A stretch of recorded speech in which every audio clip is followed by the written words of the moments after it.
Hakam radhiyallahu anhu beliau berkata, "Shallan Nabi sallallahu alaihi wasallam al-Eid, thumma rakhasa fil Jum'ah, faqala man syaa'a an yusalli falyusalli." Nabi sallallahu alaihi wasallam melaksanakan salat Id, kemudian beliau memberi dispensasi atau keringanan perihal salat Jumat pada hari tersebut. Beliau bersabda, barang siapa yang ingin salat Jumat maka silahkan dia salat. Hadis ini diriwayatkan oleh Imam 5 kecuali Tirmidzi dan disahihkan oleh Ibnu Khuzaimah. Ahmad meriwayatkan nomor 372, Abu Daud 281, An-Nasai nomor 194, Ibnu Majah 415, Ibnu Khuzaimah 359. Terjemahannya, Nabi SAW melaksanakan sholat Id, artinya di hari yang pas sholat Idul Fitri atau Idul Adha, kemudian beliau memberikan dispensasi keringanan perihal sholat Jumat. Pernah sekali beliau sholat Id pas hari Jumat. Selesai khutbah Idul Fitri, beliau memberikan keringanan untuk sholat Jumatnya. Dengan pilihan, beliau bersabda, barang siapa yang mau Jumat, silahkan. Siapa yang tidak mau Jumat, maka dia sholat duhur.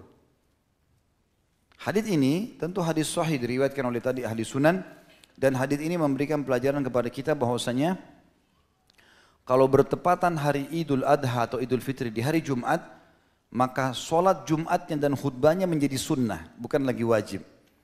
Sebagian ulama merincikan mengatakan karena di Idul Adha, sholat Id ini, Adha dan Fitri, dua-duanya sudah ada khutbah. Maka khutbah Jumat juga menjadi sunnah, seperti itulah. Sementara sholat Jumatnya sebenarnya sama saja dengan sholat duhur. Maka orang boleh melakukan pilihan itu, tentunya ya. Jadi kalau ini terjadi teman-teman, ada masjid misalnya pas Idul Adha nanti ini misalnya hari Jumat atau Idul Fitri.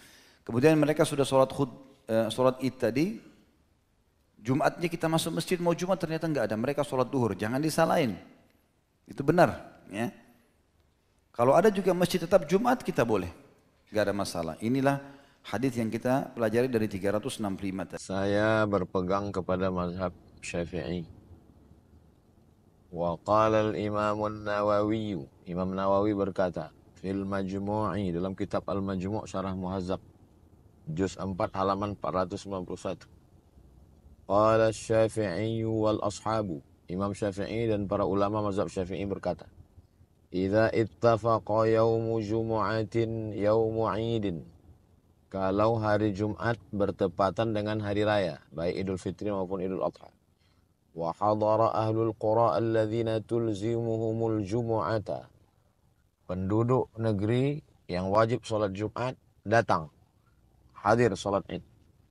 Li bulughi nida'il baladi, karena panggilan untuk salat itu sampai kepada mereka.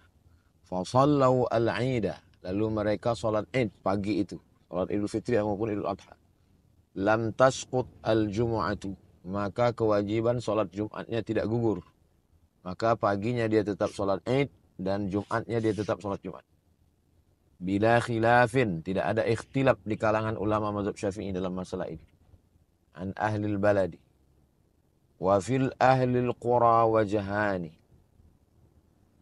adapun bagi penduduk yang tempat dilaksanakannya salat itu dua pendapat. As-sahihul mansusu, pendapat yang sahih yang disebutkan secara teks mansus nas li Syafi'i fil pendapat Imam Syafi'i dalam kitab al-Um, wal qadimu annaha tasqut, maka menurut pendapat qaul qadim tidak wajib salat Jumat.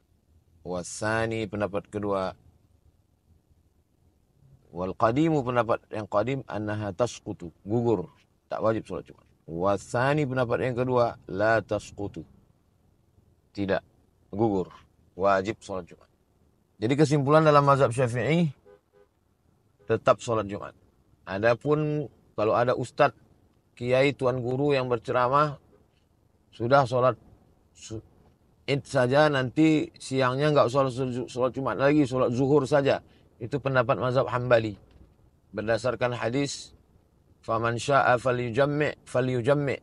Siapa yang mau menggabungkan, gabungkanlah. Maksudnya, kalau dia sudah datang salat Id, maka Jumat tadi tidak datang lagi, karena pada zaman itu orang yang jauh dari kota Madinah, orang gurun, orang badui, nggak mungkin dua kali datang ke Madinah. Kalau udah datang pagi aja, habis itu pulang nanti zuhur, nggak usah Jumat lagi.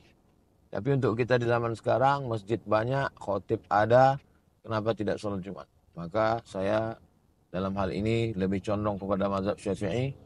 Maka tetap sholat Jumat, hadiri sholat Jumat, mendengarkan khutbah, mendengarkan nasihat, bersilaturahim dan seterusnya. Demikian, wallahu a'lam bishawab. Assalamualaikum warahmatullahi wabarakatuh.